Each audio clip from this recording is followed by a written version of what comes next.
अमीर इंसान जितना ज़्यादा कमाने लगता है और जितनी बचत बढ़ती जाती है उसकी कमाई का फीसद भी बढ़ता है।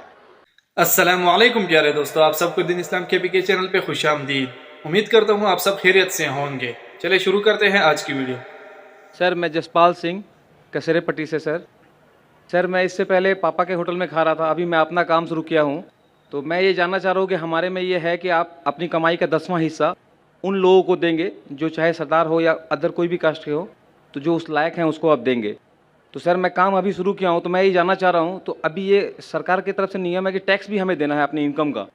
तो इनकम का टैक्स जो देना है वो 10 में से क्या करना है उसको, उसका थोड़ा जानना चाहता हूँ सर। भाई का सवाल है कि उन्हें धंधा अलग किया अपने वालिद से और उनके मज़हब में, और सही फरमाते कि 10वां हिस्सा 1/10 वो चैरिटी में देना चाहिए लोग को। तो ये पूछते हैं जो गवर्नमेंट टैक्स लेती है क्या वो चैरिटी में गिना जा सकता है?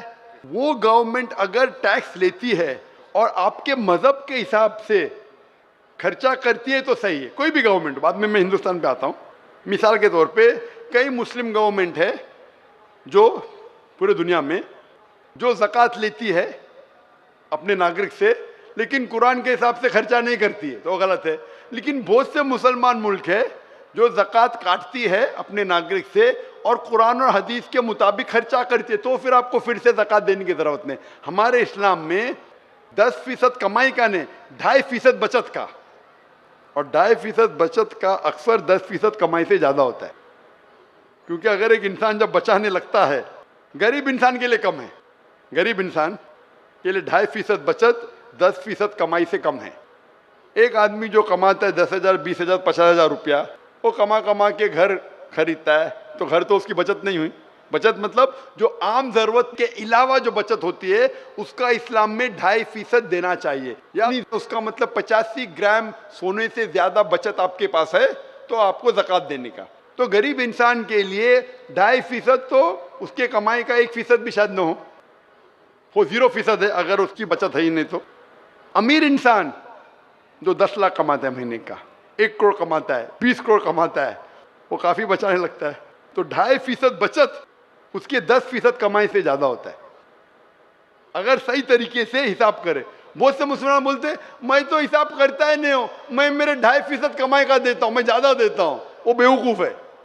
अमीर लोग, कुछ अमीर मुझे मिले और बोलते हैं मैं तो डॉक्टर साहब ज़्यादा देता हूँ। क्यों? मैं बचत का नहीं देता हूँ, कमाई का देता हूँ। अरे मैंने बोला भाई सोच ही गलत है। वो गरीब इंसान बोला तो समझे।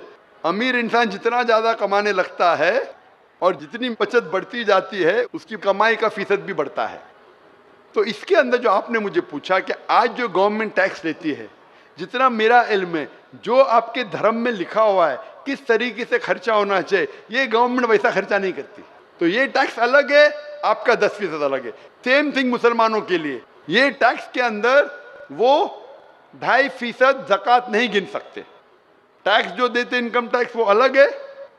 इनकम टैक्स देने के बाद जो अपनी बचत होती है आपकी जायदाद की, मुसलमान 2.5% निसाब के ऊपर जो है वो देना चाहिए। आपको जो कमाई का 10% देने का है तो आपको देना ही पड़ेगा। टैक्स अलग है, क्योंकि टैक्स जो गवर्नमेंट खर्चा करती है, आपका सिखिज्म, आपका सिख धर्म जो कहता है वो गवर्नमेंट वैसा खर्चा नहीं करती है। तो आप क्योंकि इंडियन सिटीजन है और सिख भी है, आपको 10% भी देना है, टैक्स भी देना है। सेम चीज़ मुसलमान के लिए 2.5% ज़कात भी देना है अगर आप ज़कात के हकदार है, और टैक्स भी देना है अगर आप टैक्स के हकदार है। सर मैं बिजनेस के लिए सर बैंक गया था सर, तो सर वहाँ हमने एक लोन के लिए अप्लाई किया था।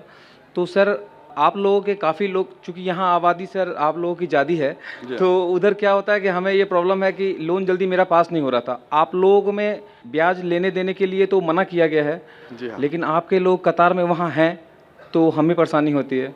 इसके बारे में थोड़ा साफ कर देते एक बार। भाई ने पूछा कि क्योंकि मुसलमान ज़्यादा यहाँ हैं और मुसलमान में वो जानते हैं कि लोन लेना हराम, लोन लेना नहीं, लोन ब्याज पे लेना हराम है। लोन ले सकते अगर ब्याज वाला लोन नहीं है, कर्जे हसन है तो ले सकते, लेकिन ब्याज पे लोन लेना हराम है और ब्याज पे पैसा रखना बैंक में भी हराम है। तो भाई साहब पूछ रहे कि आपके लोग क्यों कतार में खड़े, उनको परेशानी होती। एक चीज़ है, इन लोग गलती कर रहे, लेकिन आप अगर लोन नहीं ले पाते आपको खुश होना चाहिए। इन लोग खड़े दुखी है, मैं आपके साथ हूँ, लेकिन आपको अगर लोन नहीं मिला मैं खुश हूं, क्योंकि भले आपके धर्म में मना है क्या नहीं है, आपको नुकसान तो होगा। मैंने तकरीर किया हूं interest free economy promulgated by the Quran के रिबा के बिना, ब्याज के बिना जो माशरा तरक्की करता है वो सबसे बेहतरीन तरक्की करता है। अभी मौका नहीं सवाल जवाब के अंदर कि मैं 2 घंटे की तकरीर करूं, लेकिन जो बिजनेसमैन ब्याज नहीं लेता है वो ज्यादा तरक्की करता है। मिसाल के तौर पे आज अगर आप शेयर करेंगे कंपनी की, जो कंपनी डेट फ्री है, अगर कंपनी अक्सर बड़ी कंपनी का बैंक से लोन लेती है, वो क्या करती है, शेयर फ्लोट करती है। पब्लिक लिमिटेड शेयर फ्लोट करती है, बोलती है ब्लॉक से बोलती है आप पैसा लगाओ मेरे कंपनी में, जो मुनाफा होगा मिल बांट के लेंगे।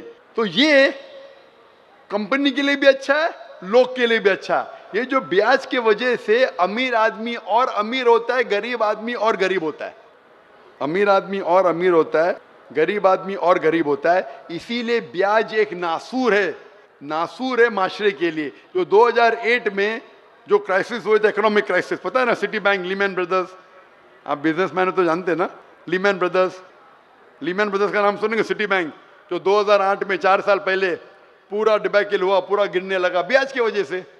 तो इसीलिए ब्याज लेना देना गलत है। मेरी आपसे दरखास्त है कि आप कतार में मत खड़े रहो, अपने कोई भाई से बोलो भाई साथ में धंधा करेंगे, मिल बांट के खाएंगे, उसमें आपकी भी तरक्की होंगी, उनकी भी तरक्की होंगी और माशरा भी सुधरेगा। Hope the answer the question. जी नाज़रीन, ये थी आज की खूबसूरत वीडियो। अगर वीडियो अच्छी लगी है तो वीडियो को लाइक करें, सदका जारिया समझकर शेयर करें और चैनल को सब्सक्राइब करें। जज़ाकल्लाह।